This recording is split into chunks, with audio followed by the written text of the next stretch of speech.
दोस्तों नमस्कार। स्वागत है आप सभी का स्पिरिचुअल ज्ञान अमृत में। आज हम लेकर आए हैं एक और अद्भुत, रहस्यमयी और ज्ञान से भरी कथा, मारीच और रावण की वह योजना जिसने पूरी रामायण की दिशा ही बदल दी।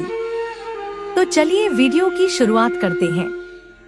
पंचवटी के शांत जंगल में मारीच और रावण झाड़ियों के पीछे छिपकर श्री राम की कुटिया की ओर देख रहे थे।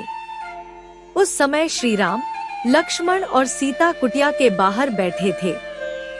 रावण ने मारीच की तरफ देखा और धीरे से बोला, मारीच, अब वक्त आ गया है, तुम अपनी माया शुरू करो।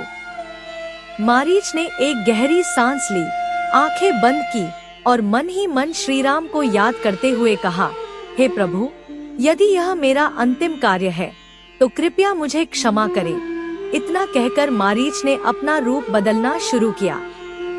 कुछ ही पलों में वह एक अद्भुत सोने का हिरण बन गया। उसका शरीर सोने की तरह चमक रहा था और उसकी आंखें किसी कीमती रत्न की तरह दमक रही थी। रावण ने संतोष की सांस ली और धीमे स्वर में कहा, अब जाओ मारीच और अपना कार्य पूरा करो।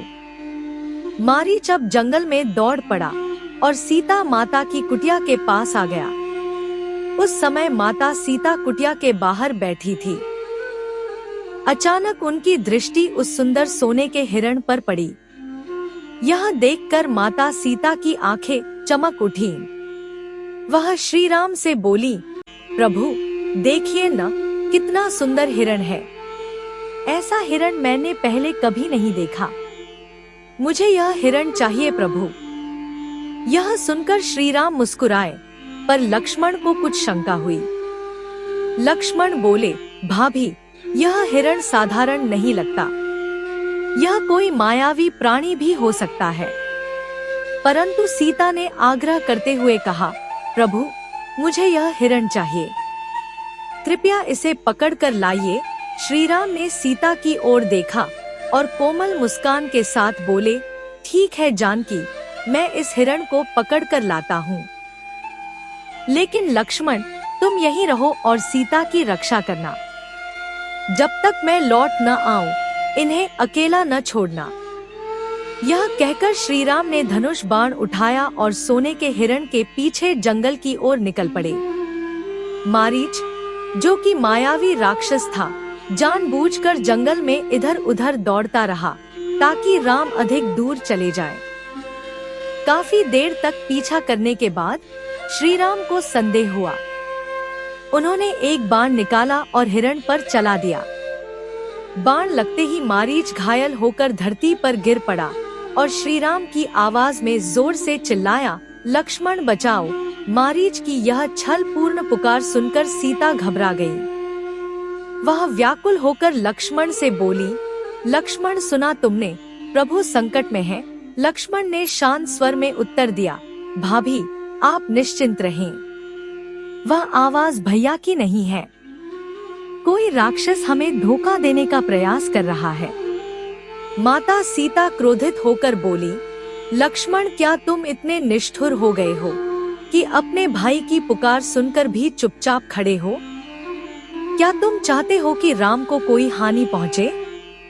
अगर तुम नहीं जाओगे तो मुझे अपना धनुष बाण दो, मैं खुद जाकर प्रभु की रक्षा करूंगी। माता सीता की कठोर बात सुनकर लक्ष्मण बहुत दुखी हो गए। उन्होंने सिर झुकाकर शांत स्वर में कहा, भाभी, आपने जो कहा उससे मेरा दिल दुखा है, लेकिन आपकी बात मेरे लिए आदेश है। फिर लक्ष्मण ने झोपड़ी के चारों ओर एक रेखा खींची और बोले, भाभी, ये रेखा आपकी सुरक्षा के लिए है। इसे लक्ष्मण रेखा कहते हैं। जब तक आप इसके अंदर रहेंगी, कोई आपको नुकसान नहीं पहुंचा सकता। लेकिन ध्यान रखें, इसे कभी पार मत कीजिएगा। यह कहकर लक्ष्मण भी श्री राम को खोजने के लिए जंगल की ओर चले गए।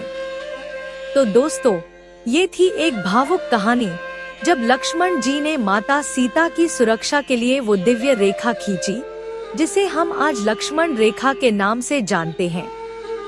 लेकिन सवाल उठता है, आखिर वो साधु के वेश में कौन था? क्या वो साधु लक्ष्मण रेखा पार किया था या माता सीता ने खुद लक्ष्मण रेखा लांघी थी? आखिरकार माता सीता का हरण कैसे हुआ?